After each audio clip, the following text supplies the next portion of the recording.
So back in the day, I flipped a lot of properties in Galveston, and I was going through a big time lawsuit.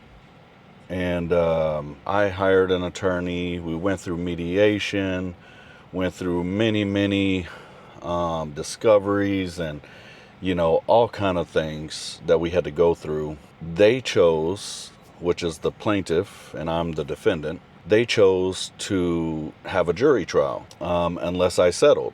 I also knew that I could still lose, even though not being in the wrong. I've always been that type of person, not admit to guilt if you're not guilty, period. That's it. I knew I was right. I knew I wasn't in the wrong. I did nothing wrong. I did everything right, and I have been. Since I've been in real estate, I don't really do something like intentionally. I don't break the law. I don't try to commit fraud. I don't scam people. I don't do any of that kind of shit. So this happened to be a case. I knew I was in the right. I said, well, let's do it. We're going to court, I did win. They were left with paying their lawyer, which they tried to get me to pay for. Their lawyer was playing really dirty, trying to make me look like I was some predatory lender. I was taking advantage of this couple that bought the house because they were young, even though both parents were there through the showings, sitting down with them at title, going over the contracts, everything, scrutinizing everything on the contract.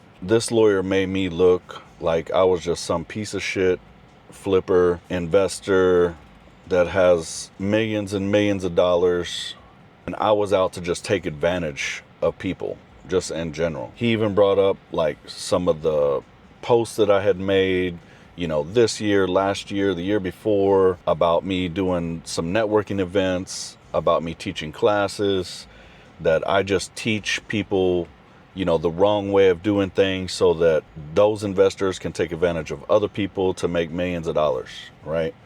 This was his play, right? My lawyer was stuck on evidence. My lawyer was stuck on the facts. But after the first day of trial, this was a 3-day trial period. I was on the stand for 2 of the days for at least a good hour each time, being cross-examined.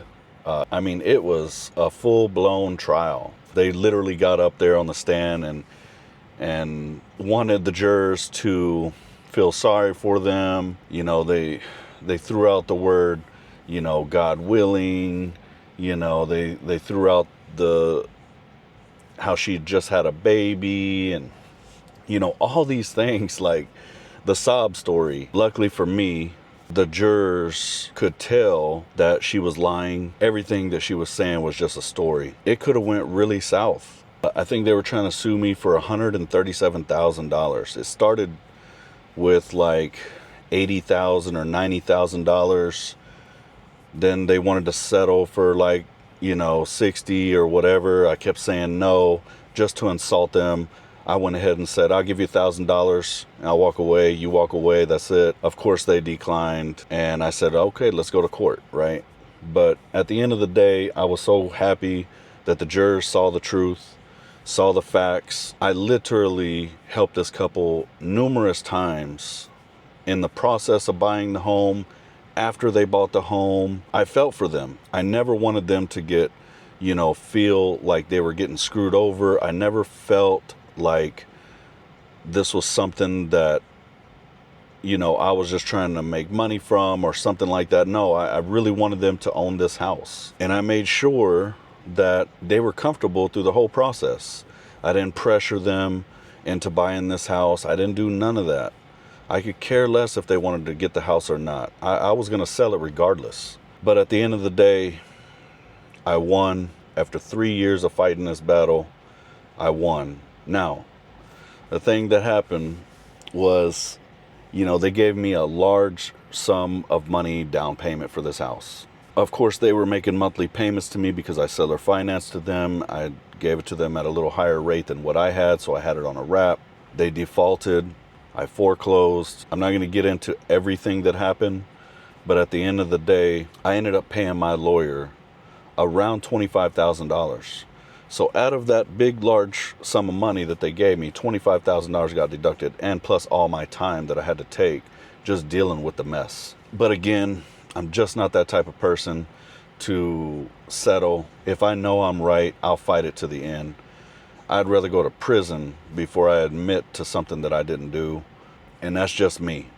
Now, if you're going to be in this business and you're going to grow and you're going to scale and you're going to do all these houses, you're going to start building, you're going to flip over 100 houses like I have, you're going to do all this stuff. The more money you make, the more you grow, you're going to have a problem. Either you're going to lose money at one time, you're going to get busted for permitting, you didn't do something right, whatever. You're going to get into a lawsuit. It's going to happen to you. It's bound to happen one of these days. And if it hasn't happened, it will happen. You just have to prepare yourself. To everybody out there that's doing the right things, that's trying to do this business, and something bad comes up, keep fighting, because nobody is going to come to your rescue. It's you. And so on. If you're going through a similar situation, just let me know, give me a call or something. But anyways, stay flipping, stay building.